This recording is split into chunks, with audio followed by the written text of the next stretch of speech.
My name is Lexi DiLella, and this is my dad, the coolest dad ever. Like, how did I get this guy? This is Rob. You didn't call me cool when you were 14. I think he's cool now. You're welcome. Yeah. Thanks for being here. Check it out. Get ready. Here we go. I don't know what we're going to say next because we're recording the introduction at the end of the talk. So This is interesting. this is the intro.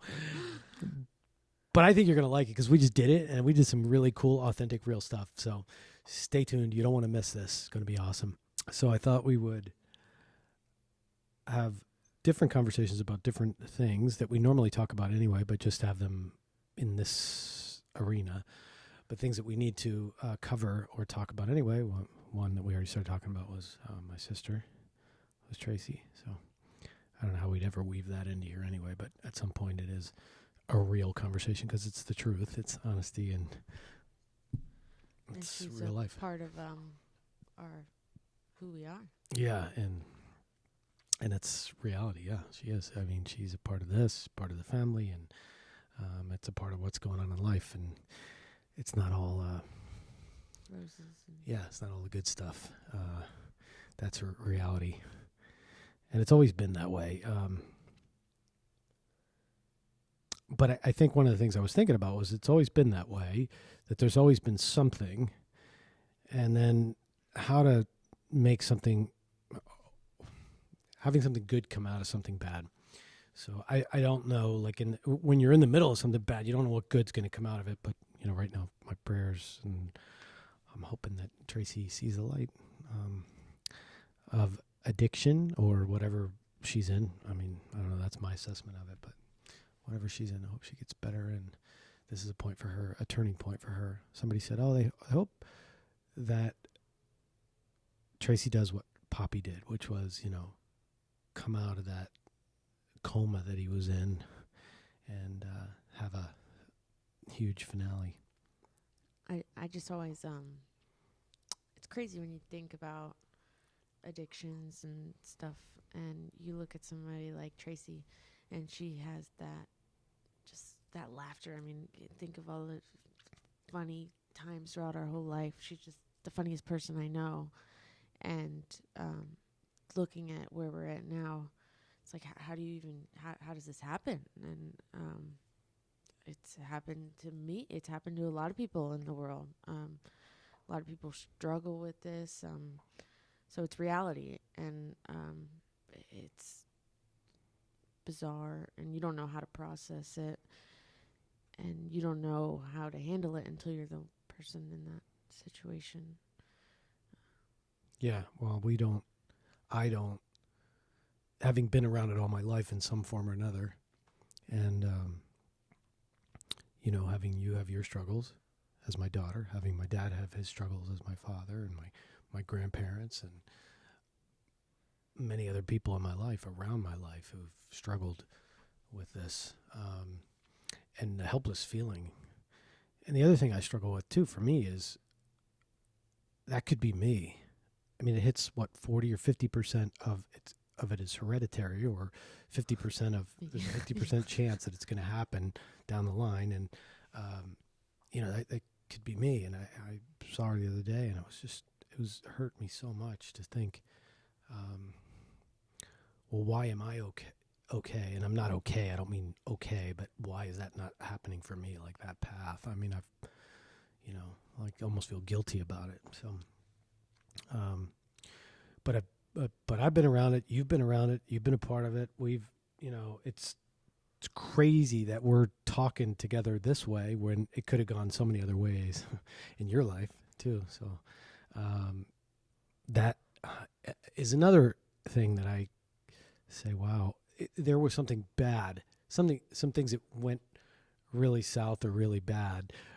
And I don't mean you were bad. There were periods of your life that were struggles for you, and there were struggles for me. And then, you know, having those bad times turn into good. And, you know, it's really cool that we get to share these times together as your dad, and you being my daughter, and the way we get to dance in the world of, I guess it's called business, but really it's just, you know, It's our lives. Loving life. Yeah, just like getting the Giving most out of me a life. purpose. Well, for you, yeah, you've found that purpose, and that's one of the things that you've always talked about has kept you on the right path. When you're on that path, is that there's something driving you that's become a better addiction or a new addiction or something that's. And when you're in addiction and after doing whatever you've been doing, it's like you're for me, I lost everything in my mind. Like I lost who I was, and I did that in my forming adult years. So when all of a sudden here I am, like sober, and it's like, okay, well, what do I do now? Where is that? Am I supposed to be happy now? Like, here I am, and it's pretty amazing that I've had a lot of struggles throughout my whole life, and I'm just constantly looking at where I'm at now, and constantly wanting to have the next best day and keep growing. And even if I have a bad day, what can I do to make that, constantly working on myself and seeing where I was in the past, so lost and confused. This guy freaking makes my day. Well, you said so this is something you were talking about recently about lost and confused. You were talking about how something you struggle with is that these regrets about that time period of your life and shame. Yeah. And I didn't go through those like you did. I didn't walk in your shoes.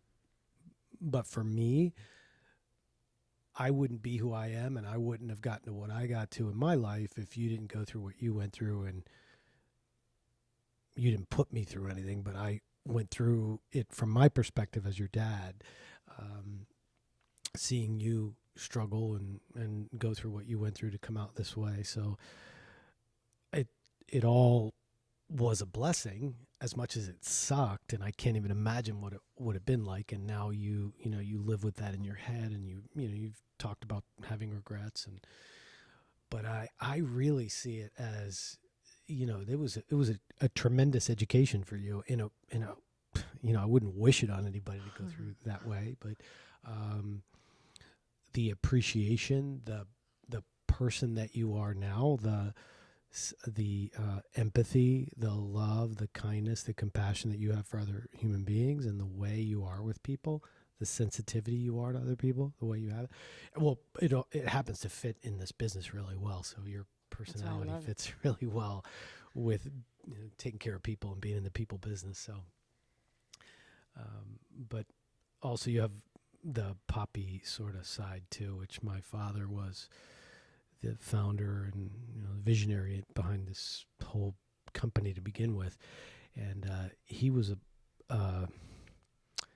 I think visionaries have this eccentric, wild side, and he had it.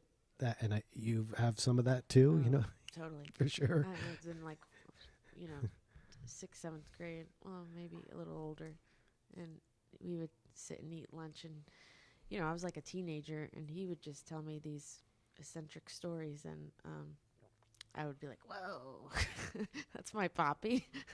But he was just a fun guy, and I guess he passed it right on to me. Yeah, whether it was he's plenty of stories. Plenty of stories. I mean, there's hundreds of them. Fascinating. Cool story. But he never lived like anybody else thought he should live. He never did what everybody else thought he should do. He was always the rebel and always going against the grain. And part of being a visionary sometimes is doing that, is not going along with the flow and where everybody else is going. It's interrupting the status quo. It's interrupting the ordinary. So finding that balance in between there. Well, and sometimes when you're that kind of person that you naturally are just going to go against the grain, sometimes it's just in your head to do that. Like, that's just like natural. So I started that years ago. So I had to go through multiple years of going against the grain to finally figure out I can go against the grain in a healthy way, and not, be going against everybody else. But I can go against the grain in wanting to lead and change people's lives here daily, whether it's our employees or guests, anybody that I can impact their life.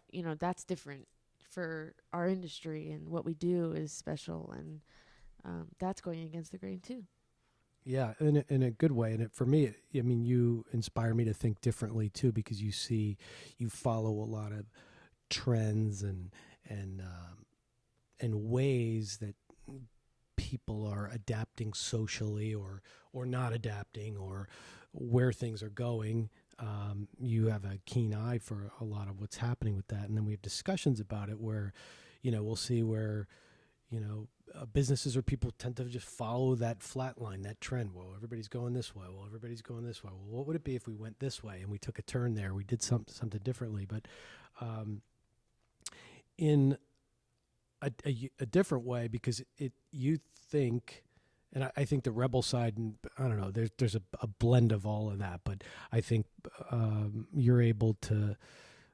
One of the things I think is awesome about us and our partnership and what we're doing is that you listen to all day long. That's a big part of what you do. You're listening to stylists, you're listening to associates, you're listening to customers and longtime customers, vendors, and customers have been coming a long time, and or new or brand new, or they just moved here from New York and they're getting away from there, or they just moved here from California, or wherever it is, and you're listening and hearing what they're saying.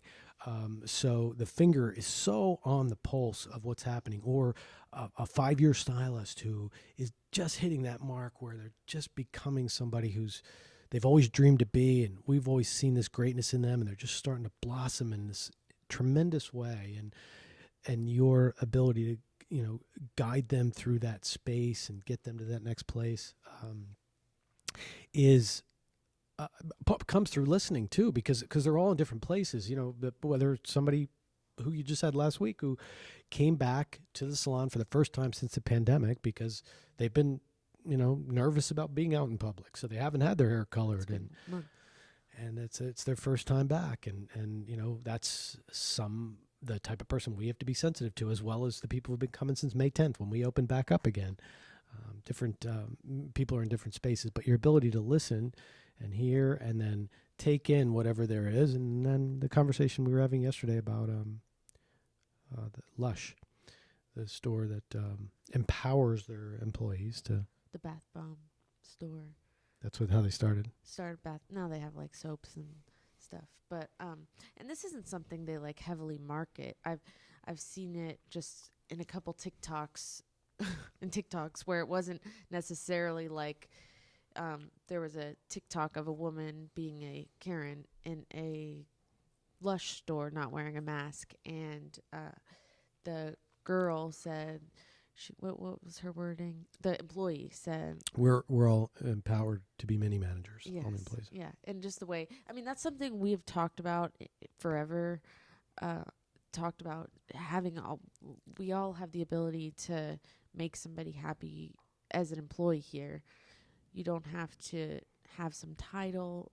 There's no titles here. I mean, besides a stylist, but I mean, anybody can do whatever they can to make somebody happy or empower a guest or whatever you can do. That's a part of being who we are. That's what makes my heart happy here. Well, I'm glad you embody that, because that's been something that has been a huge struggle forever, because even back in the day where we had, I think a lot of that came from this too, but we had a salon in the Ritz-Carlton Hotel, and the Ritz-Carlton Hotel, just in the very beginning when they opened here in 1986, Poppy, Robert, my dad, and Mom were asked to put a salon into their hotel.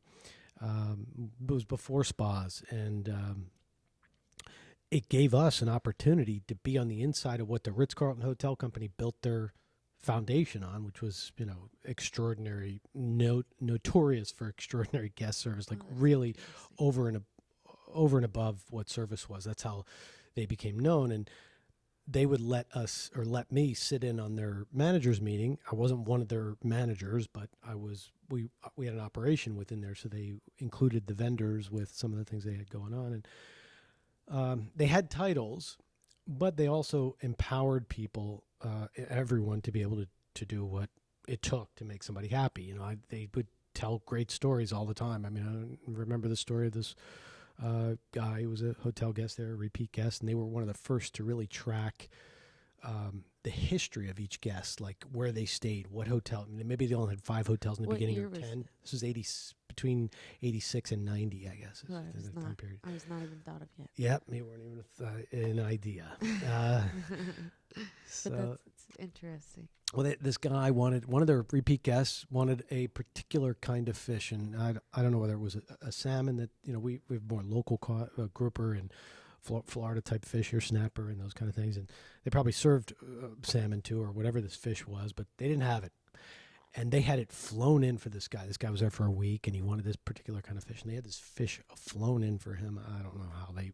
managed that logistically, but they talk about that story so often because that was one of those things where somebody was empowered, whether it was a waiter or somebody in the kitchen or whoever it was, but they would empower everybody. But they had titles, but they also empowered people. But the world is so structured around this hierarchy of power. There's the low man on the totem pole, then the supervisor of that, then the supervisor, then the manager, then the department head, then the division head, then the regional person, then the vice president, and all this way up the ladder.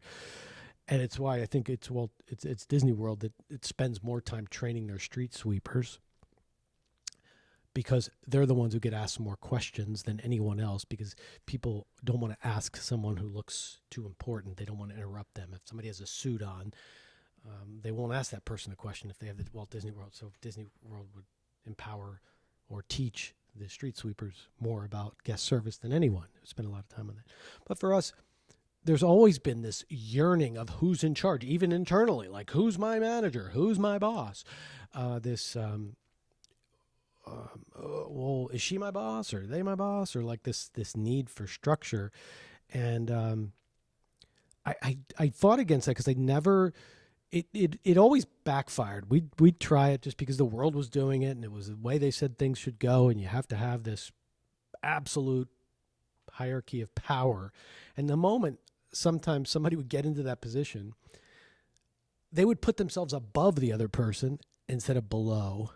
And there's such a huge difference. A manager managing from the bottom. As a manager of the people in our organization, I work for them. They don't work for me. I work for you. You don't work for me. You're not here to do for me. I'm here to do for you. And I'm serving you. And there was never that mentality. A manager automatically, just the title alone is that I am above you and you will do for me. So people in the world ask for that. I need to see the manager because they're the only ones that are going to do something for me. You can't. And what it makes me think of here is when I think of myself, I hadn't been working at one of our locations, and I came to this location, and I think of when I started, it's our Bonita Springs location, and when I came here, I was like, okay, what can I do to better them? Because they're all really strong, independent mothers, and what can I bring here when I am here to better their days so that they feel heard and respected and like I'm there for them. And I never realized, because there's some of the most really great stylists in our company, and it's special for me as Rob's daughter being able to serve them, because I can see where I'm making a difference in their day, and that's what my job is. So and then they in turn are happy, and I don't know the right wording. Yeah, well, that's an example of it. Like going there to serve, not going there to see what you can fix, but see how you can make their lives better. I feel the more time I spend on doing whatever it takes to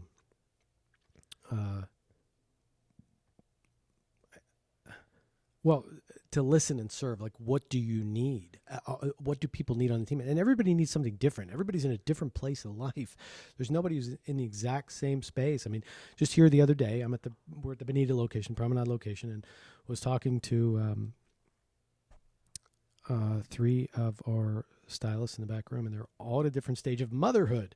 One of them has a teenagers and an infant. One of them has 3 in the probably age 4 to 8 or 4 to 10, and then another one has a 10-month-old.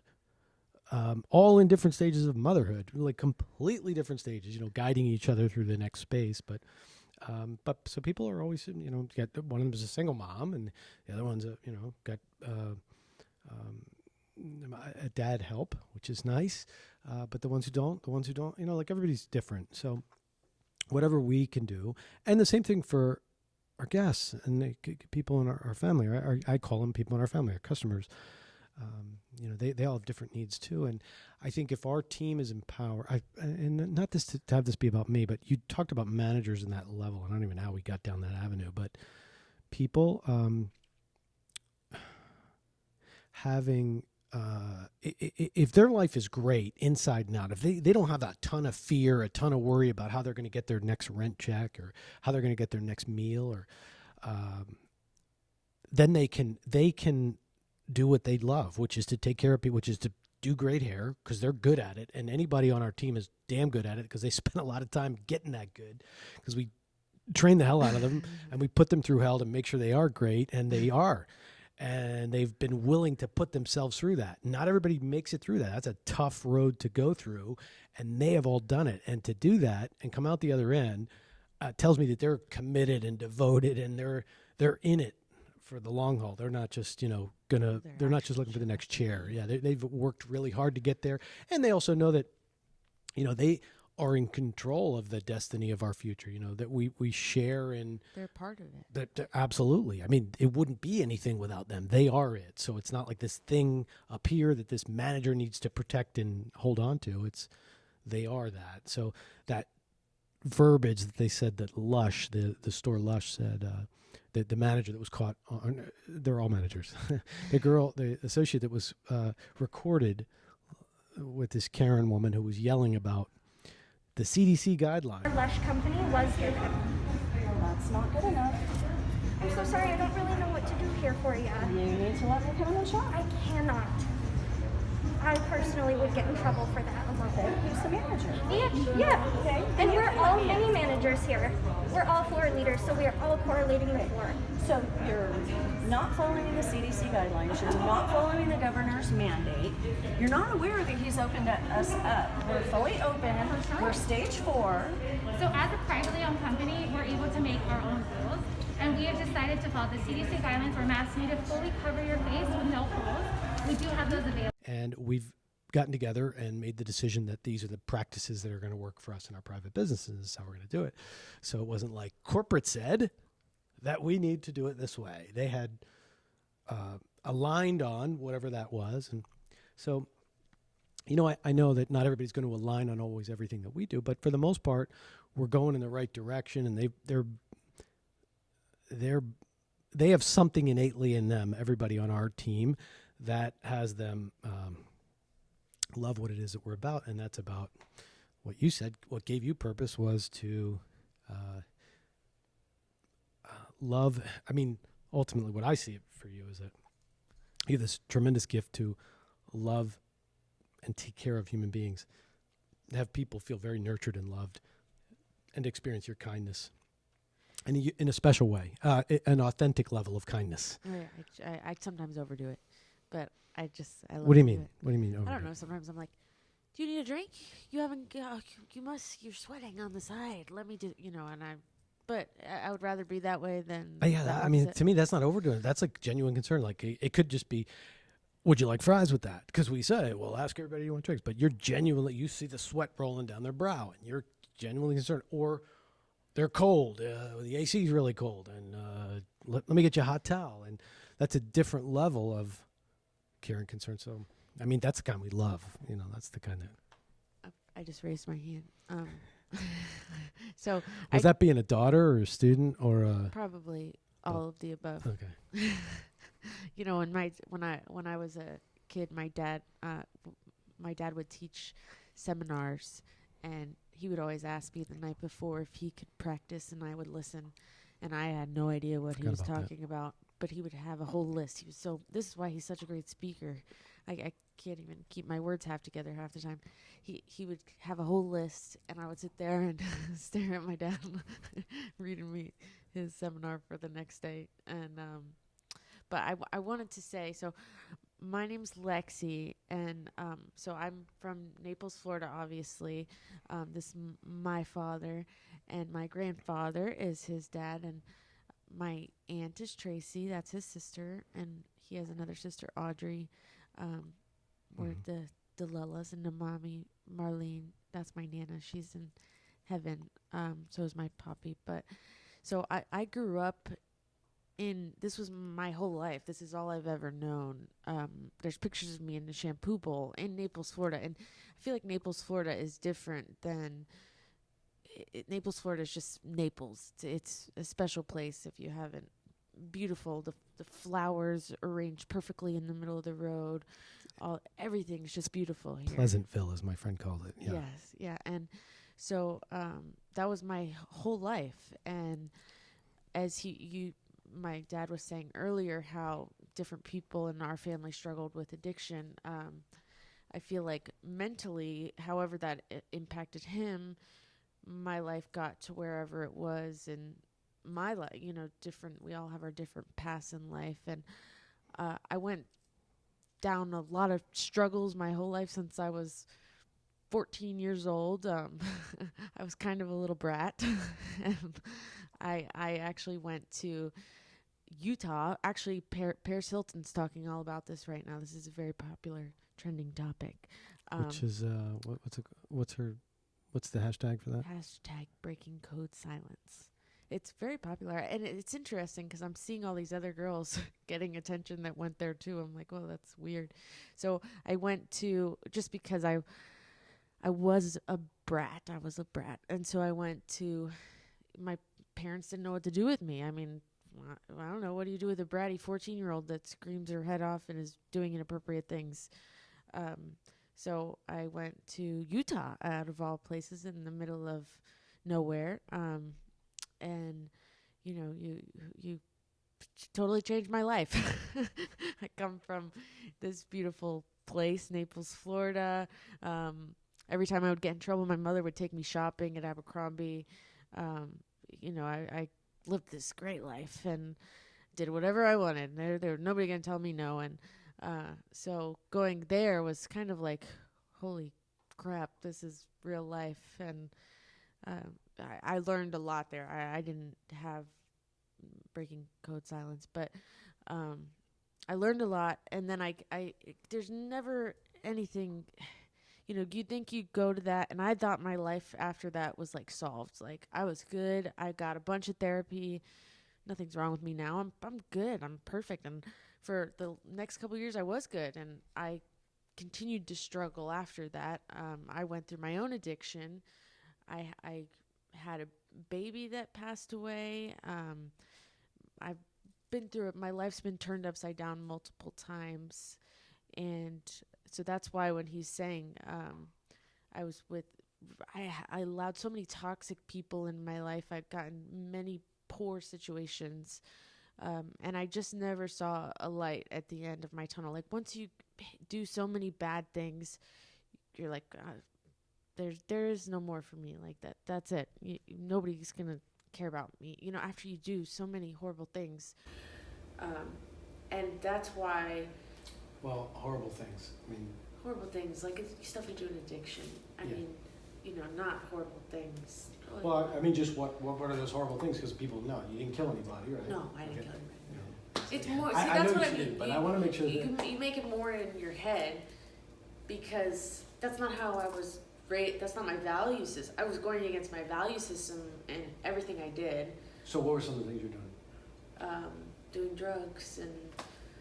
That's probably the thing that was the pinnacle of what got you sent away, because I think it was your 14th birthday or close to your 14th birthday. It was like the day after my 14th. Day after your 14th birthday, and you were out all night, didn't come home. Maybe, Yeah. Right. Yeah. And I was 14. Yeah. and Got my braces off and went to David Lauren. Was that what happened then? Yeah, I went. They didn't know what to do because I was a screaming little So you did come home, and it was this battle over what's wrong, what should we do, how do we handle this, mother. Yes, yeah. And then you went to, we took you to David Lawrence. Yeah. For what? Like a Baker Act? Yeah, Baker Act. Yeah, okay. I'm trying to remember that. Okay, so Baker Act, which did what? Nothing. I mean, not really.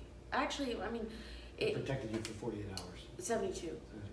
But what it did do was, it was the first time in my life I was ever able, I was honest to that lady. She never told anybody what I told her, but I told her stuff I never told anybody else. So at least I was able to, as a 14-year-old, you're not able to distinguish things that happened to you that were traumatic, that you don't know why bad things happen, you know, as a child, or whatever happens to us in life that's traumatic. And so, I mean, I guess that was a good point. At least I was able to get that out. Where you'd come back and you had a couple years of good, and then you went off the rails, and whatever happened. I mean, but I don't know if it had the part talking about bad. I just was an addict, pretty much. My behaviors were as a person in addiction. My relationships were a person in addiction. My whole life revolved around my addiction at that time. And I never, at that moment in my life, I never saw anything brighter. All I saw was the bad person that I made up in my head. Like the shame, hating myself for these things that were not me. It was not me. It was my addiction. And I couldn't see clearly. I was doing irrational things, and I had so much shame in my heart that, like, this guy right here is my best friend, you know. I've been through my whole life with him. He inspires me more than anybody, and he taught me so much about life, and I was living my life so against that, thinking about what my poppy had taught me, and those little things that were engraved in me. I was going against that, and all the things my Aunt Audrey and Aunt Tracy, you know, on my aunt, everything that I was taught, on my mom and everybody, and it just hurts. Like, it hurts deep down inside. And then when you finally are able to, a hurricane happened. I was living in North Carolina because I didn't know what the heck to do with my life. At this moment in my life, I was, I don't know how old, 24. I had 2 children. I was not actively using anymore. My children's father went to jail, so thank God, that was toxic. So I moved to North Carolina. I didn't know what I was doing with my life. Then a hurricane. You were living on a farm. I was living on a farm in the middle of nowhere. Population like 300. Just to kind of figure out what I was doing in my life and get out of Naples again. And at the time, I think that was probably not so bad for you, right? Getting away from it all, like you were just kind of isolated from, but you were in get my mind the right opposite again. of what Naples was, because Naples is Naples. I mean, Naples has everything, is everything. It's the embodiment of beauty, of wealth, of perfection, of just having it all. Mm-hmm. is what Naples seems to represent. I mean, even the medians in Naples are manicured perfectly, impeccably. I mean, there's a lot of money that are put into median maintenance, so that when you're driving on the roads, everything looks perfect and beautiful and pristine, and it's paradise. I mean, we live in the greatest place in the world. And what sometimes the coolest part about having salons in Naples is you meet all these guests and you don't know who they are. I mean, you treat them like normal people because they're coming to us. We're there to make them feel special. You don't even know. And then you find out, like, their husband's the CEO of Coca-Cola or something, you know, and that's pretty cool. And there's a lot of people like that, not just like 1 or 2. It's kind of like everybody. So that's, where else can you go that Yeah, Naples is like the top 1%. I mean, it's where everybody wants to be. It's a beautiful place. And the cool thing about that, what you said, is like you meet people and get related and friendly and fall in love with them and who they are as a person. And then later you find out that, they could buy us 20 times over and have more money than 500 lifetimes and are close to Mark Cuban in wealth or whatever it is, or 80th on the list of the world.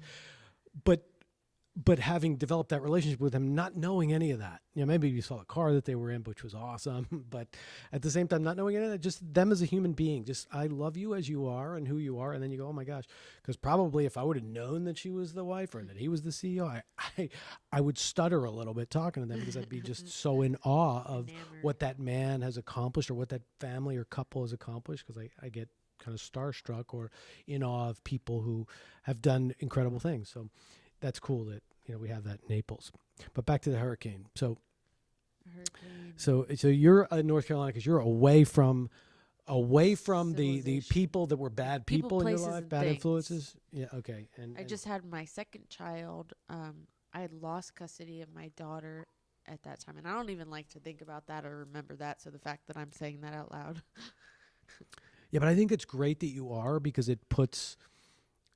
it's the truth, number one, but also to see where you were to where you've come. I mean, it can happen. It can really happen. Like, it doesn't need to go down that other path. I mean, there were times where I didn't know if you were going to live past any age. I mean, I was terrified. But going back to the 14, when you were 14, that night you didn't come home, and how many nights like that were.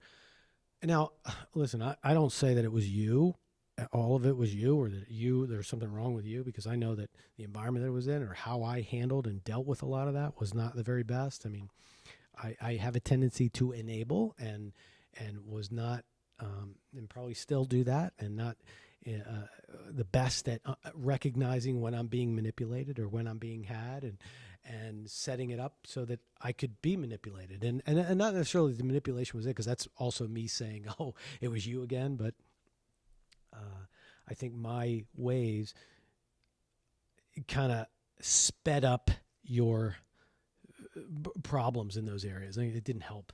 And the fear that I had when you went away, and us not knowing what to do. Now you can't do that anymore. But that in that time, Utah was one of the few states, I think there was another state too, that allowed, maybe Montana, that allowed, the state was allowed to have, I don't know if there's a private company or what type of company it was, to take custody of your child. There's somebody under 18. And they had tactics back then where they would come, you could pay extra to have them come extract. They would call it escort. Yeah. But you would do it in the middle of the night, so they didn't know you're up in the middle of the night, and you'd be like, what the heck? That did not happen to me. And they would, take them against their will, pretty much, because they didn't want to. I hear some girls telling us, I'm like, wow, I'm glad that. Now, with you, we didn't have to do that. We said, I don't remember how we put it to you. I was pretty broken. Like, I just knew. And that's where addiction, alcoholism, whatever it is, it's all forms of, it affects everybody. So talking about, everybody in his family growing up, all the roles he played, or my mother, how that it just trickles down. So I just knew there was something not right emotionally, and I just knew. I was so unhappy, and they were like, I don't know, I just followed my dad. Yeah, well, and it wasn't like we knew that, oh, she has an addiction problem. You were acting out. Like, you were just doing things that you were trying, experimenting with different drugs, and you were doing different things and going against whatever we would say or whatever the line was. You would do your best to step over the line. And so it was like, how do they define it? ODD? Yeah.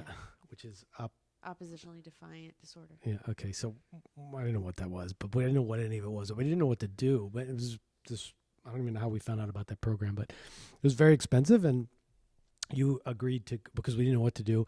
And I think your mother and I were not always in 100% alignment as to how to handle it, which I'm sure most parents wouldn't be, because it has your brain all over the place. And well, I remember it was like right after my 14th birthday, and I had gone, they Baker acted me because I was like threatening to kill myself. So I get out, I get my braces off. I'm all excited to be out of David Lawrence, and my mother. That's a mental health facility, right? Yes, from Baker Action. And I come in my room, and my mother reorganized my room and put crosses everywhere. And I was like, I don't know. I guess that was just a symptom of my unhappiness. I was screaming bloody murder because I was mad she touched anything in my room and put crosses everywhere. I was like, what the heck? And I remember screaming bloody murder. I guess it was just emotions coming right out. So my mother was on the phone with a different school in Tampa, and they go, oh, they heard me in the background and go, oh, no, I think she needs to go somewhere else. Oh, okay. Yeah, I remember that. That And- might have been Juliet, yeah. was there somebody in their family was there? Somebody else was there. Somebody's Anod's friends. Oh, that's what it was. Okay. Okay. Daughter. Coming back to me a little bit. Okay. But it was funny. Then they recommended. They were like, oh, no, they could hear me. You know? They were the ones who recommended Correct, Utah? yeah, Okay. yeah. Okay. Which we didn't know a lot about. We just knew that I think I didn't even know if they called it, because there wasn't as much on the internet. Times were different. It wasn't even that long ago. I know, right? But it wasn't much on the internet. It was 15 years ago, maybe? Or you're 14, so 14. So 14 years ago? 13? Yeah, I'm 28. Yeah. So It would just be like the home a lockdown facility is what it was in Laverkin, Utah. middle of nowhere. And Hurricane, literally, Utah. it was just like a almost Couple like hours north of Vegas, Yeah, it was crazy. And the southern part of Utah. And it's this like very small town that has this campus, which is where we decided to have you go. And I think it was $5,000 or $7,000 a month. yeah, crazy. And there was no end to it. They didn't know when she would complete the program. They would put her in the program. And Well, some people would take like 3 years. But I remember I was 14. He's dropping me off. we didn't need to hire the escorts. No, She went went and Painted my nails on the airplane and got told by the stewardess. "You can't that do was that I trip. didn't know Yeah. that." Okay. And It was my trip. you were Gone going on the to trip with my Vegas. friends, right? Yes. Every year we would go on this, or not every year. We probably did it a few years in a row, where 10 or so of us would go out to Vegas, and we timed it with that so that they could help be my escort, I guess. Audrey was on the phone trying to get me a flight so I could go with you. Oh, is that what it was? I already had the trip planned then. Yes. Okay. Yes. And then, so we walk into this building, and he has no idea where we're going, and I'm just Get to like, Vegas, rent a car, drive up there. Yeah. Mhm. Yes, it's in all these mountains, and he walks in, and Oh, I had to leave you in the car and go inside and sign in, Yes, right? Do the paperwork or yes. whatever. and then I walk in, they're like, all right, you got to take off all your jewelry and take out your hair tie, and I was like, what am I being in? Didn't they come out to the car first? Yeah, I remember who the lady was, Mrs. Melanie. And to make sure you didn't run? Yes. Is that what it was? They had a Yes. few of them and get big women. Well, that and come- when you first get there, you have to wear like a highlighter yellow shirt so that they know that you can't wear hair ties and you can't really talk to a lot of people because you could make run plans with new people. Call it run plans. Yeah. Because people would do that, right? Did they? You never a heard couple stories? people You've like heard- would run to the grocery store and, Oh, okay. what are they going to do? at the Oh, grocery- I mean, in We're that in part of the Laverkin, world, Utah. I know there's nowhere to go. Where are you going to go? Yeah. And, cell phones weren't, I remember I had like a Razor flip phone back then. But, so I decided, because I watched all these other girls go through this program, and I was like, gosh, some of them are actively choosing to stay here forever. Like, not choosing it, but I was like, I'm figuring out how to get out of here as fast as possible. And, Because you could, right? I mean, if you I did. worked I it, got you out. worked I the got step out. It's funny, like back when you think about it, because there's this thing called staff buddy where you're almost like that makes you go. They drop all your levels, and you have to listen to these tapes in this room, and I'm listening. I don't know. I did this. I just planned everything. I did a come clean, and that's when you break rules and you don't write yourself up. Because everybody said you have to do one. That shows you having integrity. So I was like, okay, I guess I have to do one. So, but I which makes you drop levels and stay there longer, essentially, if you do. Even one if of you're these. telling on yourself. Even if you're telling on yourself, yes. So, you're telling on yourself that you didn't tell on yourself in the past. Oh, got it. Okay. So it's a come clean of coming clean. Yes, and Okay. everybody says, oh, you have to do one. Everybody has to do one. So, and I watched everybody else do one, so I was like, I better do one too. But they have these seminars every 2 months, so I had to plan it out perfectly so I could get back up to that level by the time the seminar was, because you get dropped when you do a come clean. So then I made sure. Because if you weren't at that seminar, Then I had to stay an extra 2 months. 2 more months. Yeah. Oh, got it. So you had to So I go through those planned it, steps. so I was like a model citizen. So this is a big thing now that was really detrimental and harmful to people, right? That's what's the movement called? What's the hashtag? Hashtag breaking code silence. Breaking code silence. So this was something that people are coming out now and saying that it did a lot of harm to them and did a lot of damage. So what is your take on that? Like, did it? I mean, I think more now. It definitely did give me like social anxiety. I'll never forget. They engrave in your mind like there's non-working friends and working friends was the terminology they used. And I remember when I saw the first non-working friend, and you know you're trained to follow these rules. Like it's like you follow these rules. So in the program, you can't talk to this other person if they tell you not to. You do whatever they tell you to do because that's what you have to do. So when out of the program, I saw a girl from my past, and I just remember being like, oh shit, I can't talk to you. Like, and literally thinking, I can't talk to you. Or there's some consequences. Yes, correct. And like that fear, and she was like, are you okay? I was like, don't talk to me. And it's just interesting. I was always, you know, could put people in a process called the desert, so you would not be able to talk to anybody but your therapist for a long time,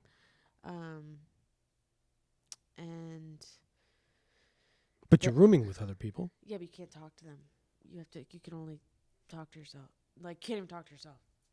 So you're laying That down was to a go to little bed weird. at night, and you're in a bunk. I saw those bunks, right? Yeah, the bunks. Yeah, Two in a room or 4 in a room? 4. But if you're in the desert and you talk to somebody, you're in While you're in the huge desert. trouble. Okay. But you're still in the room. So it's like a Nobody code can of acknowledge silence. you. And was that a punishment, or just a time period? Therapy. Part of treatment. therapy. Oh, that was a therapy. Something called the desert. I don't remember that. I don't remember you telling me about that. I'm sure you did. No, So I don't even know if I did. I mean, there's just different little things like that. I mean, I guess they were therapy, but if you think about it now, that is kind of messed up, you know, for a 14-year-old. yeah, I mean, because I think even prison is less restrictive than that. I mean, you were really clamped down in so many ways. Like you couldn't look out windows, right? When you walk by Correct. windows, For you more couldn't than look. 3 seconds. Couldn't look at the boys would go by. You weren't allowed to look at the boys. Well, what was so crazy is there would be like a boy there, because they were segregated, right? Boys on one Correct. side, girls on the other. and they have different timing. And I remember, except for we had like seminars every 2 months, so I see this guy, and it's amazing the relationship I built with that guy without even actually ever talking to him, because after just like super fast eye contact, and that's how you know you can really feel somebody's energy, because afterwards he was like, he found me and he was like, so we had a thing in there. I was like, yeah, we looked at each other for 1 second once every 3 months when I saw you. So this is it. You're a teenager. You're raging hormones on both sides, and your relationship, your relatedness with this guy is 2-second eye contact in the hallway. Not even in the hallway. It would be like they're leaving lunch, and I would go work the lunch to serve lunch so I could see the boys for 2 seconds, and you have to pretend like you're not looking. It is interesting, like when you think of it like that. And they had so many interesting therapy things that I think, like, they brought me to a boys group, and I had to share super intimate things with them. And, like, you know, just things that nowadays you think about that, and that would be wrong, you know. So this is a therapy session. There's a group of boys. You're going in there and telling them. They're saying, Lex, share about when you were X, Y, Z, or this Correct. guy did this to you, or whatever that happened like that. And that's super emotional for me. I'm not, you know, and they'd be like, you have to do it. You not have to, but you just do it because you do whatever they want you to do.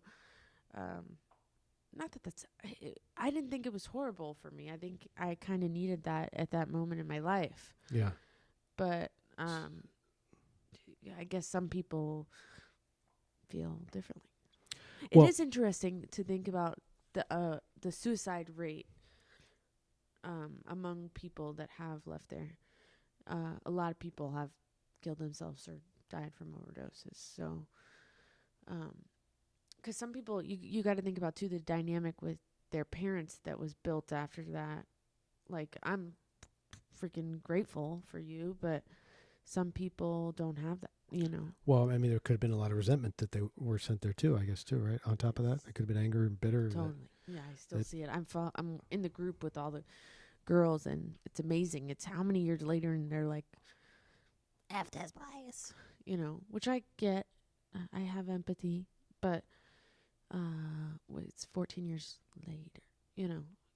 I want to keep going with my life, and I did struggle a lot. And I look at all the other people, and maybe that is, you know, I think a lot of those girls struggled too. I mean, majority of them, you know, had babies young, and maybe that's part of it, and did drugs or killed themselves. So, super high statistics, you know, when you think even for, I was 14. So, and a lot of the girls were too. So, but, so maybe there is something psychologically related, but, I'm so grateful to be where I'm at in my life, and I get to work with my freaking best friend. And who else gets to do that? Like, who gets to call their dad and just be like, dude, I'm having a great day? And he's like, dude, yes. You know, who gets to do that? Well, I mean, it's great. It's great for me because it's the next. Now we're going into the third generation of this company, so it's important that we start to build what's coming next too. And I'm also, you know, I go back to. I want to talk about the school for a second. I want to check that. I want to check the school itself, because they had me go through seminars too at the school. I went through those seminars with you. These 3-day intense long hour courses that I got a ton out of. And I learned a lot as a parent, also about boundaries and about consequences and about enabling and, you know, just being a better parent. And also, well, I mean, you're my baby girl. So, you know, my baby girl gets, you know, I don't want to spoil you. And that was my whole thing. And, you know, sometimes spoiling was creating more problems than the other. Or then I'd go to the other side of, the Italian way that my father would have done it was, you know, you're on house lockdown. You are on lockdown in my, or whatever his way was. And then having Audrey. Or it was corporal punishment. Yeah, which, you know, hitting was okay when I was raised. Mom and Dad would, you know, you get a spanking, or Dad would beat the shit out of me. He'd beat me up. So that was how it was done. That was what was acceptable at the time. And then I remember doing this paper in college about spare the rod, spoil the child. So it was about, you know, raising children without hitting them. I mean, hitting them was never the answer. That wasn't, I'm not saying advocating that, but also having a line where there's a generation of people who were coddled so much. You know, everybody wins and everybody gets a prize. There is no first place because you're all first place. Gen Z makes fun of millennials for being that way. Like, Gen Z is not that way. It's interesting, actually. Yeah. Gen Z is not that way. And us millennial, you know, if you watch TikTok, half of them cringe at the thought of having to work a 9-to-5 job. Yeah. God forbid, right? You have to work a 9-to-5 job. Is that what it is? Okay. Yeah. So, I mean, I'm grateful for the fact that you didn't come out of there pissed off and angry and go down a path. Now you see, the thing is, some of that might not even have been the school. Who knows? Like you said, the dynamic between the parents and the mental illness and other things. Mental illness. Yeah. I mean, think about everything.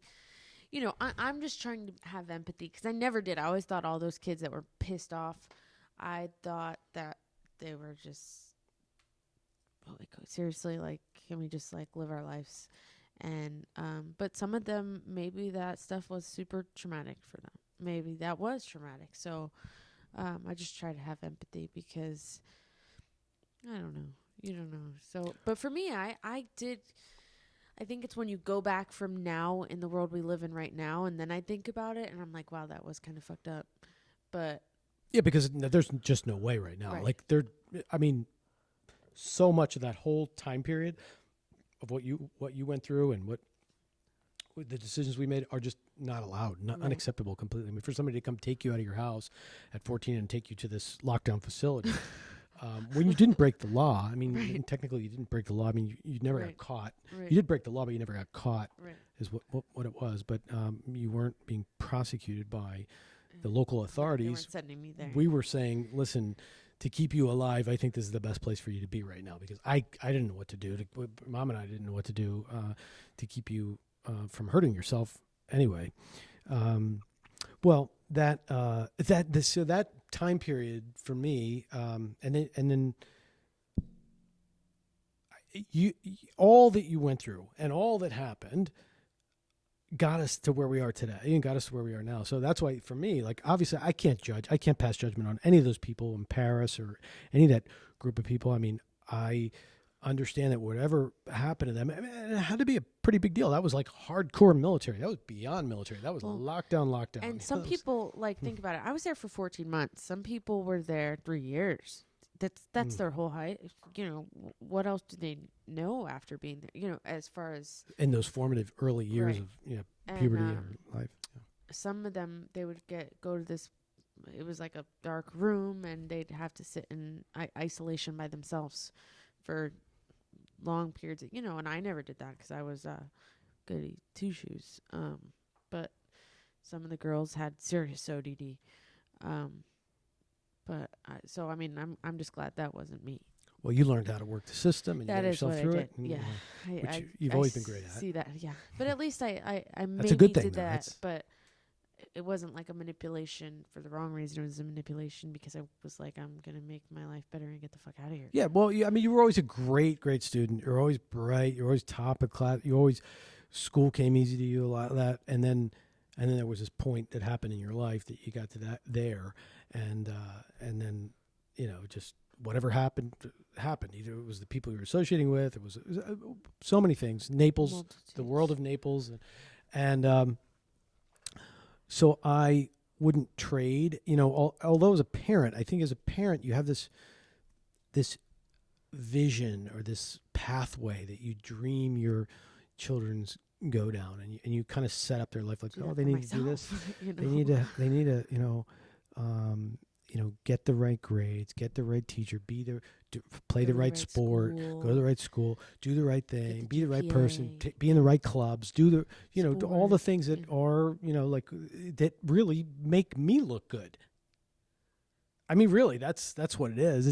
It's not asking them what they love and what they want to do in life. It's like, well, what's going to make me look better, so that when I go talk to other people in the community, oh, how's your daughter doing? Oh, mine just got accepted into Harvard, and mine just got, she's the Kuma. Zoom laude. She's the valedictorian, and and she's now in a New York office. Well, you don't want to be in New York right now, but let's rewind There a is year. no New York offices right now. Right. And all for that, you want to be at the top of everything for, and yeah, it's because you want the best for them. But a lot of that, listen, as president of Little League Baseball for as many years as I was, and involved in youth sports and all the rest of that, I could see how much of the parents' will is put onto the poor children and how hard that is. But instead of not letting a kid do what they want, but really allowing you to find what fulfills your life and gives you the most passion, because a lot of things are Right. my judgment of how you should live and what you should be. yeah. And so, Yeah, but he was good. well, I bet it's good. I think we got a good balance out of that. And I think that's the place we're at now, because I have an understanding of, not an understanding. I think I value and respect your insights, because I could see you see things from a unique perspective because of what you've been through, but also because of who you are, because of those genes that are in you, because of your mother's genes and my father's and mother's genes and Audrey and Tracy, like all that. She's a little bit of all Ooh, those I got people people inside from of you. everywhere. And there's something special that you have in the way that you are that it fits for this business that we're in. This What's next interesting generation. about that is, I think about you're talking about everybody's how I get a little bit massively different personalities, mental, just mental illness, mental health issues, I guess, everywhere, and that's just like, I grew up and that was kind of like such a stigma. And what's amazing for me in my life right now, because I grew up and I had all these here, this, that, all these people, and I just wanted everybody to be happy with me, like be proud. I mean, I won the DARE speech in 5th grade and gave a whole DARE speech about why I was never going to do drugs in front of the whole school, I just wanted everybody, all those different personalities, to be proud of me. And DARE was don't do drugs. It was a don't do drug program. It stood Correct. for something, right? Okay. So it's interesting where I'm at in my life now. I'm 28. I have 2 kids, and I've tried all these different things to figure out where I was in my path in life, and I end up. I had worked at the salon when I was 13, and I would get in trouble for sneaking out at nighttime when I was 13 years old. And my dad would drop me off at the salon, and Maria, God bless her, she still works for us. She's the best head, neck, and shoulder shampoo person ever. She's part of our family. I love that woman. He would drop me off with her and say, Maria, have her sweep or do something. That was punishment for you, right? Yes, that was and I would get paid. So I was like, and I would go hide in the bathrooms, and there was like this little area, and I would literally sleep. And so, I mean, I had always been here, and I had worked here when I was young, and I remember I was in high school, and I was like, I never want to work there. Like, I don't want to work for my family, so I'm going to get my own job. So I go and I start working at Hollister, and I'm making $7.25 an hour, and I would work all these hours, and my paycheck, I was like, what? Like, no. And my dad was like, oh, how does $11 sound? And I was like, holy shit, that's a lot of money. And that's how I started back when I was like 17. Way overpaying you. Oh my gosh, $11. What was I thinking? Oh my gosh. Yeah, it started me off. Yeah. And then I had left when I went back to addiction, and then this hurricane happened, and here I am. Like, this is my point.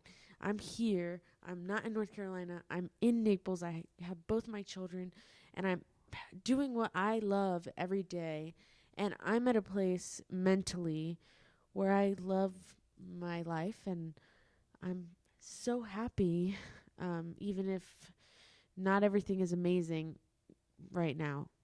There's shit going on everywhere, and with my family, everybody. And I used to, I would let that eat me alive. Like, I'm so sad. What can I do? I have to do something. And I don't know. I just want to. All I can do is enjoy this moment. That I'm 28 years old. I'm sitting with my dad on a microphone, and I'm not the best speech giver, and he's like Gandhi, and like, how fucking cool, who gets to do that? It's an awesome moment in time. I think it's for a while I've been like, well, what's the next podcast we're going to do? What's the next thing we're going to do? But we have a weekly conversation. It's weekly, it's daily, it's every other day. It's at random times where we, not in a structured conversation, but we have a conversation about what is so, and what is so, like, what is the snapshot of life right now, and whether that's about family, parenthood, business, coworkers, politics, discourse, racism, mental health, just the state of life in the moment. Weight loss. Of health, fitness. It's all related to because it's all part of the business. Like, what are we doing in the business? I heard this thing today about that show that's on Netflix right now, The Social Experiment, I think it's called, or The Social. I haven't seen it yet, but from the commentary I've heard about it so far is, wow, how much they have designed this structure of social apps to get you to think and do what they want you to do, or get you addicted to them is what it was. And the commentary I heard by David Bett, who's a YouTuber, and a businessman and an entrepreneur who I have a lot of respect for and listen to a lot. His commentary was, okay, yeah, they have literally, I guess if you watch this, you'll see that they say, yeah, if you're on the West Coast of the United States and you type in climate change, because there's a lot of liberals and a lot of people believe in that, they will show you all the commentary about the Google result about why their climate change is real and it's active. But if you go to the Midwest where there's more conservatives and you type in climate change, it's going to give you a different result. It's going to say that's a bunch of BS and it's not real and it's not true, because it's going to be it fits the culture of your area right there. So that's just an example of how they engineer it to make it fit for you. But this addiction process that he was referring to, how they've created these business models that get you addicted to their, whether it's Twitter or whether it's now TikTok or Instagram or Facebook or whatever one it is. TikTok addicted. TikTok right now, which who would have thought that 2 years ago or 3 years ago that Vine was going to turn into TikTok, which is going to be what it is today, instead of, it being Instagram, which is all perfect and beautiful and the way that it is. Now TikTok's like, hey, man, TikTok in 10 seconds. Yeah. The real side of life, the real side of people is a whole different take on social. But his take on it was that they're a business that he said, what if you're a business person, that's what your goal is. That's what you're trying to do. You're trying to get people addicted to you, that they can't live without you. I need you, or I need you to need me. And here we are, and come get us. And we hope that there's enough people addicted to us that they keep coming and they keep giving us money so we can do more of it and get bigger and better and get more of you to become addicted to it. I don't even know how I got there to that point. Oh, talking about our conversations. So we have these regular conversations. So that's why I want to capture some of those regular conversations, grab a moment in time, because in a moment in time, now I could rewind to 2017, September of 2017, when we sort of reunited and repartnered together because out of catastrophe or out of that version of a pandemic, whatever it was our crisis in our area of the world, because we had a hurricane. We being here for as many years as I have, we always have hurricanes, but we've never really had a major one. I mean, they've all been, they've done their damage, but there's nothing it's ever been a direct hit. Wilma might have been one. Charlie was further north, but Wilma was one that, knocks some power out in the trees and things like that. But just more damage than like a big deal, like a heavy number 5 hitting the area like Donna was back in those days. But now everything's built so much differently, and hurricanes have a different impact on the area. But there's still a lot of fear that goes on with it. But this was Irma that was heading our way, and it was supposed to be one of the biggest and baddest ever. And it had subsided a little bit when it did end up hitting, but it was the most direct hit and probably the biggest, most powerful one we've had since I've been here, fear-wise anyway, and me, but we stayed. And after the hurricane, there was a lot of the area that was out and down, and power was out. And, now we look back on it like it was Pleasantville within 6 months. It's crazy to think that we were in that mindset, but we didn't have any power. We didn't have phones. Our business was down. Businesses were down. People couldn't work. We didn't know when things were going to come back. It's the unknown that was the scary part. But we opened back up. One of our locations had power because it's close to the hospital grid, and we were able to open back up. So, but we couldn't take calls because the phones weren't working, but there was power there. They're connected to internet. The phones are voice over IP. So the good thing about that is we were able to forward calls. Was it to your cell phone? To my cell phone. Forward all incoming calls from 3 locations to her cell phone because she was in North Carolina. We're like, hey, could you pick up the phones? And what's even better, I was working at a sushi place in Henderson, North Carolina. And if anybody knows where Henderson, North Carolina is, I was in a sushi place in Henderson, North Carolina. It was like... Sushi's probably not real popular up there, no? It was like the highest crime rate per capita in the state of North Carolina. It was hibachi and sushi. But, it was not very popular. And it was, I was not a good server. That was a drive you had to drive there from... It was 45 minutes, 45 minute drive, right? There was a drive everywhere. Yeah. But so when he asked me to do that, I was like, see ya! And I quit my job that day because, No 2-week notice, right? Total different life up there. Gone. You would do all this work and get $2 tip, and I was like, what am I doing? And I was not a good server either, because, you know, I was la la la, and so as soon as he asked me that, I was like, woo, I'll be there wherever I gotta be to answer the phones. And that involved. Did you have? I didn't even have internet at that time because my house that I lived in did not offer internet too far. service. Yeah, you didn't have it. It was just satellite internet they had. And It's probably like 56K. Probably like so the upload has to be crazy. It'd be like dial-up. We ended up finding one company eventually. But in the meantime, I had to drive to a Burger King like 25 minutes away from my house, get my laptop, and use my cell phone to answer phone calls. And I was like, woo, I'm back.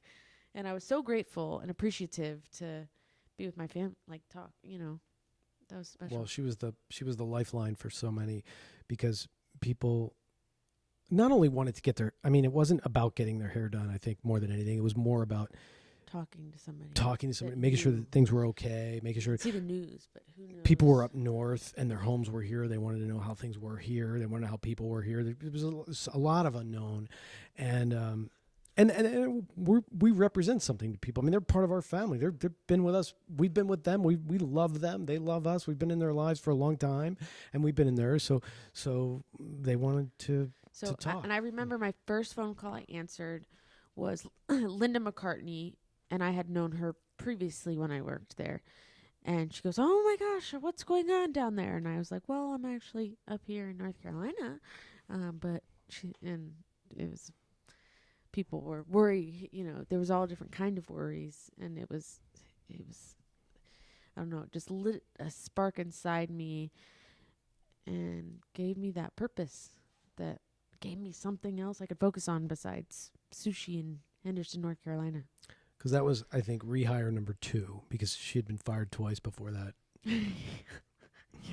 Right? So this is a rehire, and it was back. Yeah, she came back with a vengeance, and really good. And I don't even know how we did that. So the phone, were you logged into Millennium? Yeah. You were. So it was like how did we have Millennium? I had to go to Best Buy. I didn't even have a laptop. Oh, that's right. I had to go a to phone too, right? Best Buy.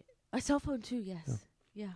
Yeah, like Buy a immediately just to do it so I could get on the phones, and I did it. I don't know how we had this computer set up, because we weren't in the cloud then. So we did have the computer. I did remote desktop. Remote desktop but I don't even know where we had the desktop. I mean, I don't even know where we had it, because we had 3 locations, and we used to have each server in each location. We didn't have power. Maybe I picked up all the computers, put them there. However it was, you were going in there.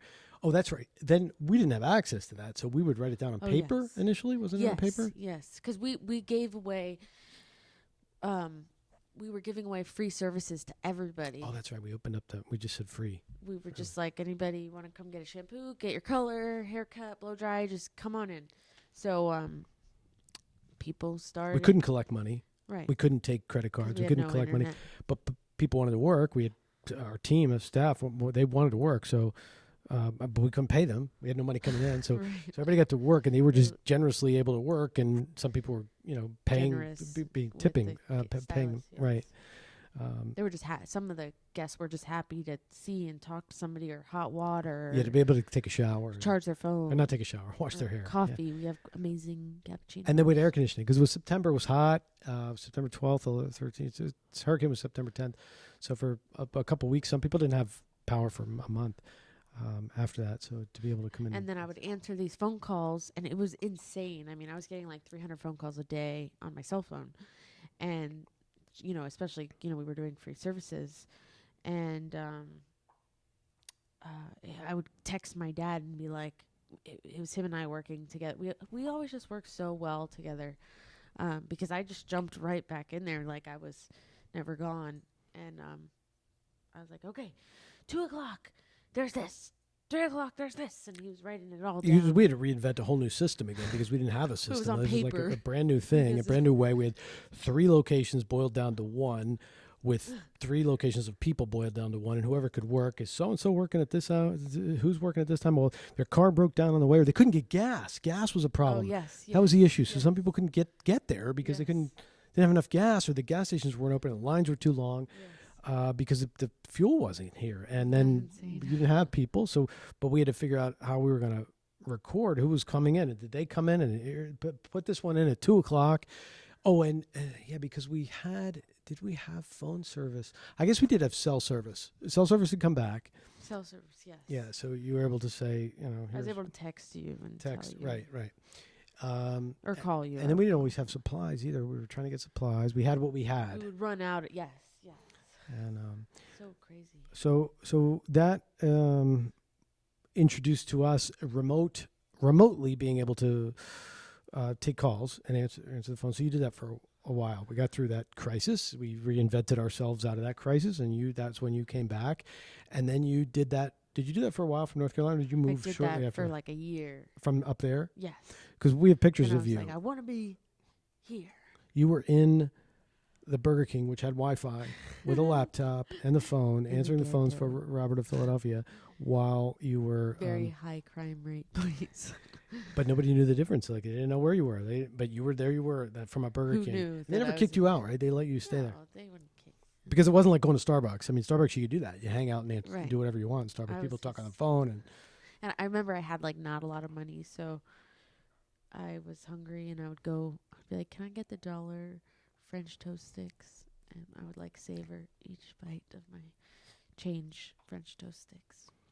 And it was just such an impact. I can't imagine everybody else's life that time changed. I'm sure everybody can remember, like when you think about the hurricane, how it impacted their lives.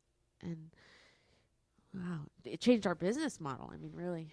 But yeah, and it's looking back on it now, because now we are in the next crisis. We're in this pandemic, and you can see how much this has impacted your life and impacted everybody's life in a new way. Like that impacted us in that way, and that was just us locally. The impact it had on us, and it was sort of a eye-opening time period of life where we were awakened to reality, like not having. That's what I remember, like not having power, not having. All the stuff we didn't have, not having convenience, not having stores. There was a curfew and all the rest of that. But, then comes a pandemic, which is a whole different thing, and it puts that pales in comparison to this, because this is a whole different thing now. Sorry, part of the reinvention. The kids. Are they texting you? No, my mother is. Not my mother.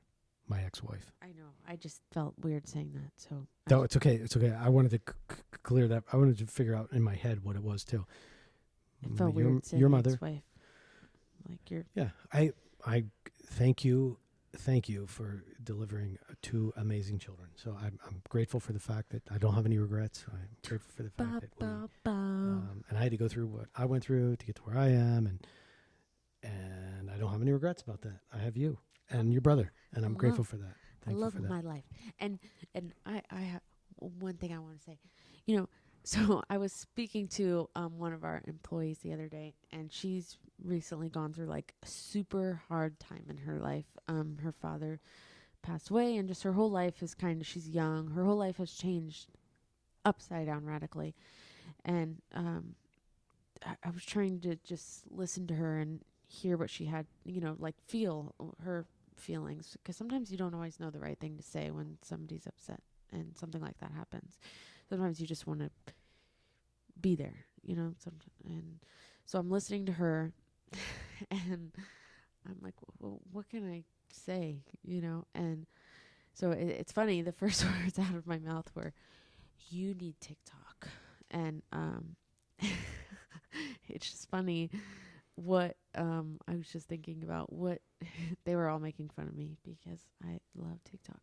But I always tell him, and I don't know if anybody else who likes TikTok feels this way, but it's like my For You page is so oddly specific to that day and how I'm feeling, and it's amazing. How does that happen? Like, does anybody else feel that way? Because that's freaking crazy, and I love TikTok. And like, because there's other people who are normal, pretty people that you would never think went through what you went through, and you're like, wow, like maybe I'm not so fucked up. Like, I guess I'm not the only one that did that in the world. And life is okay the way it is, and I'm where I'm at, and I'm here with my dad, and I'm grateful. I'm so fucking grateful for my life, and I have 2 kids, and I used to always feel so bad about having 2 kids because I'm 28 and I'm a single mom, and that's not the way life's supposed to go. And I don't care. I'm so proud of my children, and I'm proud of myself for all I've been through, and I'm not afraid to say that anymore. And yeah. You know, you say that. I think about, so you say I'm 28, I have 2 kids, I'm a single mom. I know that's not that. No, but I look back at my mother. Okay, so my mother was 21 when she had me, I think.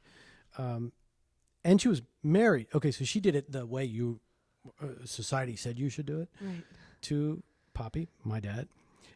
They were married, had a kid, the whole thing. But if you'd have rewound to her to ask her before she died later in her life if she had the experience of the Beaver Cleaver perfect family being married, she'd have probably said, no, I didn't ever feel married.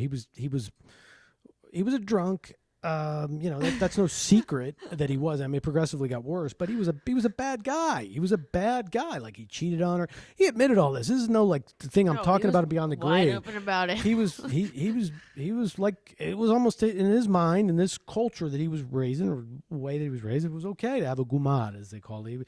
He would have whatever that was on the side, and he had that throughout life. So for her feeling like, oh my gosh, I have this perfect. Yeah, she was married. And yeah, she had 2 kids, or then 3 later. But she didn't have. That's okay. Just making sure you're okay.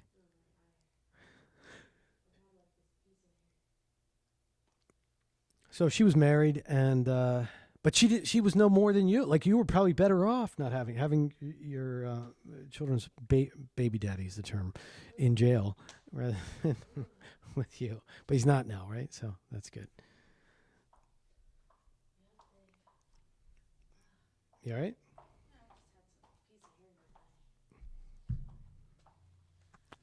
All right, let me see what else we have here. My dad hates eye boogers and touching eyeballs. Well, don't hate the eye boogers. I don't care about eye boogers. I just being able to put fingers in the eye. I can't watch that. That's why I was like, oh, got it. Okay. I just can't see. I can't look at it. I'm better now. I'm married to a doctor now. No, I can handle a lot more than I used to be able to handle. I'm much better at that.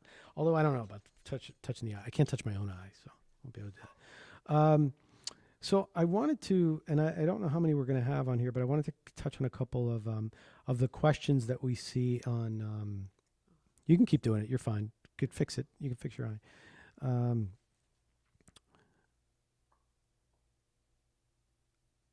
We do have to talk about recruiting and hiring because we've got that coming up. We have to put some more people on the team, and we got to figure that out. So, I want to continue this week. We have to do something. Tomorrow, she's going goodbye. She's going where? Firing her. No. I'm not talking about that one. Oh, the other. Okay. Yeah. So that. Did she work with Mackenzie again? Yeah, but she called out on Friday, and I'm not. Oh, you had her on Friday, and she called out. Yeah. Oh, okay. For some drama she's got. I can't handle. Okay. Well, I was going to say, so we had decided, like, back again when she didn't go to the class, a couple of failures. BB's going to come talk. I want to hear how BB communicates it because, I mean, I can do it, but it's just, Oh, so you're going to learn how that process is. This is somebody we're getting better at firing quicker. But the point, what I was going to backtrack on until I just heard this was, okay, we had a specific design for her to say, have her be here, have her do this. Well, that wasn't fittings, but she was fitting, I thought, maybe with Mackenzie, and there was something there, and I thought, well, let's hold out and see how that goes. But if you guys have made up your mind, fine. Yeah, I think it's just, and I mean, I think Mackenzie will be okay. I mean, it wasn't like there was this. It was this whole huge drama she has in her life, and it's like a whole nother all over again, and I don't have to. Fine. Okay. Okay. So, but what I was talking about when I said, because there's another Holly that we have. So when we got to get her back in, and she was with me Friday. She was with you for this past Friday. Yeah. Okay. Yeah. That was the day I was supposed to come. Yeah. It was all right. Okay. Yeah. That was a doctor appointment day. Okay. So that then was Wednesday. she came twice. Twice. Oh, good. Okay. Good. All right. Well, one of the things. And I left her here at the desk alone to go pick up Mila, and she checked people out. Okay, so one of the things I want to make sure that happens when we do that is that when we bring people in here, that for at least this position or whatever we are here, have them do this first, then that. So by Associate. that, Associate. have them get related to the stylist before we Okay. put them up there. Okay. Have them do that. Have them I work think with I just Javier. didn't know what to do. No, with we her. don't. This is what we I was learned. like- This is what I learned, is particularly here. Right. I learned that it doesn't make sense for us to do that until they buy into that person here, until they're sold on her. We can't put them up there. So Well, and I didn't even know where she was going to go. I mean, no, I'm talking about when we had this design. Oh, okay. You I know, understand. when Okay. we had that design, if this is how it's going to go, this is forgetting. Fuck, I'm done. We're just kind of seeing if I wanted to meet her. But the other one, when we said, oh yeah, teach her that, we'll have her do both, we should have them develop this part muscle first. Got it. That's all Okay. I meant by Got that. Does that make sense? Yes.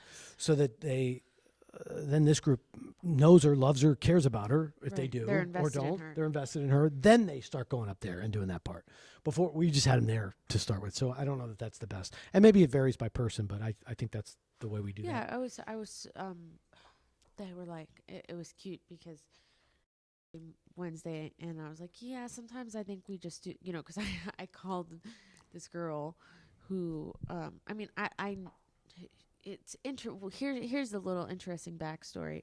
When I was in like my active addiction as in my early 20s, I knew this, and she said to me one day, like, and I will never forget it. It was like forever stuck in my mind. She was like, and it's so simple. And she said, "Are you dumb?" And she meant it like so sincerely. Like she was just like, "What the fuck is wrong with you?" Because she didn't have many opportunities, and here I am. I have all these amazing opportunities. She can't even get into cosmetology school because of pricing. I have all these amazing opportunities, and I choose to do what instead, and that's pretty much what she was saying to me. And I was like, She's somebody who wanted to go to cosmetology school and looked at you like, hey man, you got the world by Right. everything, and you're screwing it all up. right. Like, do you not see what Kinda called you you out. have? Yeah. And she said it just like In an that. innocent way. She didn't mean it like Yeah. a mean way. She was like just being honest, and it had like this huge impact because at the time I wasn't working here, and I was like, wow, that she was right. Like, well, what am I doing? And that was like right before I had left for North Carolina, so it was like just a really pivotal point in my life. So so now this girl, this years later, she couldn't go to school because she couldn't afford it, and she had to be on her she couldn't get FAFSA because you have to do it through your parents' taxes and something with their tax returns. She couldn't get it, so she waited until because I think you have to be 26 to do your own FAFSA, like through your own taxes. Well, she had a baby, so then automatically that qualifies to go through her taxes. So I mean, I never knew how hard it was to get finding. I never realized how many people could struggle with that. And so that was cool. This girl, I remember she told me she bought a car, a 1995. She had never driven. She's 18 years old because she wanted to work here because she just saw our family, and she saved all her money, bought a 1995 Altima. So she was going to drive to Paul Mitchell, and then she got there and she was like, $800 a month. And she was like, what? And so I don't know. So it was just a cool backstory. So she ended up waiting years later till she had a baby. Now she just graduated school, and Full circle. Now she's here applying for a job because she graduated Yes. school, and she's ready to go to work. And you have a history with her. That's oh, really so kinda my cool. point of all that was, so she comes to here Wednesday, and we're waiting for my dad so she can come meet him. She stayed here for 4 hours. And then Friday, she came and stayed for 5 hours. And I mean, I think everybody here was like, well, I think you can just tell her she got it now because she's been here for almost a whole full day total. So I think we're okay now. And it was just funny because it's amazing how actions can make a difference in the way you view somebody. You know, her actions. She's just really shy, and I kind of get a little enabling too. I'm like, oh, say this, say that, you know. And but her actions, she's got it. Good. Well, I think what we're doing is the right thing. Is the next thing, which is hire faster. Yes. No, sorry. Hire, however we hire, like shotgun hire. Like, okay, you're hired because we're gonna try it. you have never this, know. right? And then instead of trying to make somebody who doesn't work, firing faster, like getting those signals that we all intuitively the red know. flags. It's almost like a relationship. Okay, it's like you see red flag. Like something stupid. You see that red flag, and you're like, oh, okay, it's just one. Okay, another red flag, red flag, red flag. You're seeing them now. Okay. Well, like, people get sick, but calling it sick in the first 2 weeks, okay. And I can't say that because that's so, like, probably against the rules. To say, somebody's sick, well, you can't expect them not to be sick. That's a red flag, But though. but if I mean, it could be, right? It could be a legitimate thing. Like, here's your in the first 2 weeks and you're sick, but you're only sick for 24 hours. You're better the next day after. You don't have COVID. Right. That's suspicious anyway, or not. But in this case, it was. And then on top of the fact that there hasn't been a rapport built. Everybody's different. They're going to build their way differently. But we're just looking at what are the key signs of how somebody's going to fit in. So we keep evaluating, and that's one of the things we were talking about. We have to talk about today or this week. Who's next? Her and the other girl, because he's already done those things, and start bringing some people in, and then we got to look at that combination of the desk and the back of the house. That's important. So we want to have them. Yes.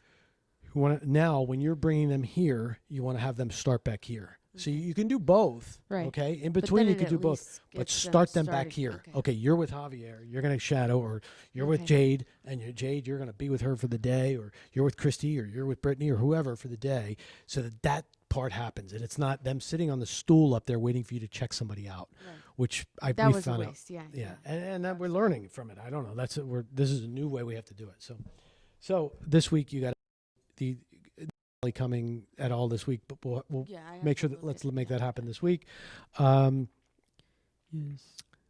And let's see. Oh, I wanted to do at least one or two questions from one of those Facebook groups and our response. Got it. So we have to see what those. I didn't have Rob any. and Alexi's response. We didn't have to look. I don't have any. We have to look it up. Does anybody have an associate contract? Looking for wording and policies. An associate contract? Yeah. What would they put? Why? Associate contract stating they are here with you for X amount of days, for X amount of hours, and then at the end they will be evaluated with the decision of being officially hired or let go. Oh, we don't have to do that in Florida, right? Or is that I guess we do have different rights in other states, so that could be why we just got done talking about that. We have. Hey, we got done saying that, no, we're not making it 90 days. We just got done saying, you don't work out, you don't work. Yeah, see ya. Like, it's not working. So I don't know, we probably did it. We did. We used to have a exact, ridiculous, scaled out policy, another policy because somebody screwed us over. Finding the old papers. Gosh, the 91st day, we can't fire them because they've been here 91 days. Oh my God, we're stuck with the worst person ever because we got to 91 days. But Florida's a right to work state, so you can fire somebody and without cause. You might have to pay unemployment. Salon owners, this is a salon owner looking at serving a cask wine. I don't know what that is. A cask wine in salon, red and white. What would you recommend? I'm not a drinker. Are you good with your pictures? Are you okay with that? Yeah. Okay. Sorry. It's okay. I'm just checking on you. Okay. What would you recommend? I'm not a drinker. So whether to serve wine, I guess, is the question. And then definitely. Champagne or I thought you said that Prosecco was better. Prosecco. Yeah. Hell yes. Yeah. Yes. So, yes. 100. So I think especially more so than ever right now, the experience in a salon, while limited because it has to be because you got masks and COVID guidelines and separation and less touching and all that rest of that. But as people come around, with people going to dinner less, with people going to the movies less, with people experiencing life differently right now, the salon is one place where they have put some social back into their life. It's a form of social because it is. It's a feel good experience, but plus you're being with other people, and even if it is, socially distanced, you're distancing yourself. But so I think wine and altering the experience, a Maria experience, which is the shampoo, head, neck, and shoulder massage, which is like a out of body experience from her, from whatever salon is delivering that, but Maria happens to deliver it in an amazing way. That coupled with what else can be done. Like, I don't even know. I don't have all the answers to that, but this question is, well, wine, what should it be? Red, white, Prosecco, whatever it ends up being, whatever somebody serves, having it be something so that if you don't already offer it, if you're offering it now, because this is, salons now are more than ever a social event. It is. Especially some of the older people. This is what they look forward to. So, yeah, I mean, maybe they used to go out to dinner a lot, and now they're not doing that. Listen, a guest we have at our Bonita location, she's probably like 85. Her husband drops her off every time. She's not allowed to drink anymore at home because she's older and whatever. She comes here and she walks in the door and it's her freedom time. She has a glass of wine even if it's 9:30 in the morning because she's away from her husband. And that's just her special time to her. So especially with COVID, she was like so happy to be here. And that's just that one little thing. And, just that little extra. And even Prosecco, I feel like, ups it just a little bit. Because white wine, it's good. It's a step above. But Prosecco, it's Prosecco, and it sounds like, just like. So if you're going to go with, what we're going to have all three, or at least at times have all three, but we've always served wine. Right. But having Prosecco more recently, and talking about having Prosecco, but altering it's much more than just offering that, because now it's become something that is so much more to people. I mean, I think I realize more than ever how we are an extension of people's families, and for people to come back to us, we're more than just, hey, listen, the reality of it is we cut dead hair cells. We rearrange dead hair cells. We color dead hair cells, which is what hair is, right? Keratin. Yeah. That's our job, or our business model is on coloring and cutting dead hair cells. But really, it's so much more than that, and because the rearrangement of that can alter somebody's life in a huge way. I mean, I've watched how much you've been playing with your hair over here since we started this whole thing, and well, that one little money piece there, when it hangs a different. Having Prosecco. So Prosecco being one of the, I don't know, Prosecco to me sounds like something you could have any time of day. Like you could have that at 11 a.m. or 10 a.m. Prosecco. It's Prosecco. Of course, it's like a spritzer. So okay. I'm watching the show. It's very trendy right now, and I'm only watching it because it's so trendy, and I wanted to see why it was trendy. It's called Emily in Paris, and it's kind of tacky, but it's very fitting for, I don't know, I've seen everybody varying within 10 years, above me, 10 years younger, watching it. And she's in Paris, and it's breakfast, and they're drinking a breakfast wine, and it's like that. But it's so happy, and there's just the excitement around the breakfast wine is such a happy breakfast wine, and that's what that reminds me of. Yeah, and we're promoting responsible drinking because we started off this cast talking about addiction. And here we are. It's 5:00. No, I'm just kidding. Yeah. Sober October for everybody. That's right. Congratulations. How's that going? 10 days in, right? 11 days in. I have to say I went out this weekend, and I've never gone out and not drank an alcoholic drink. And I'm trying to like lose weight and on this diet, and I went out and I didn't drink, and I had so much fun. Can be 'Cause done. I felt like myself. Yeah. Like Pretty cool. normally I get like all like, oh, I don't even know. But I had a nice time, and I was just me. You know, that Yeah. was cool. That's a first. Yeah. Sober. Thanks, Joe Rogan. So you started that? Yeah, he is. The salon experience is different. Today is different. How we're doing it is different. We're inventing how the season's going to go. We're about to go into a season because today is Columbus Day. I don't think we're allowed to call it Columbus Day anymore. It's Indigenous Day or something. I think we're going to call it now. Which I had to look indigenous up. It's of another origin. So Indigenous people. yeah, I didn't know that though, but I forgot. I had to look it up. I didn't know. And I was thinking of indigent. I was like, oh, maybe it means they're dumb. I don't know. Rude. So this day is a significant day because it usually signifies when we kick off our season. You know, like it's the beginning of prepping for it. So anyway, that's what we got to do this week. But answering the person's question, wine, alcohol, whatever you got to do to change the experience and give the people a better, a new experience, a memorable experience. Have it be their escape. Mask or not, they can pull the mask down to have a drink. I do like the way that Lush said that about their business. We're a private business, we made a decision to handle it this way. For us, we have a lot of older clients, a lot that could be at risk.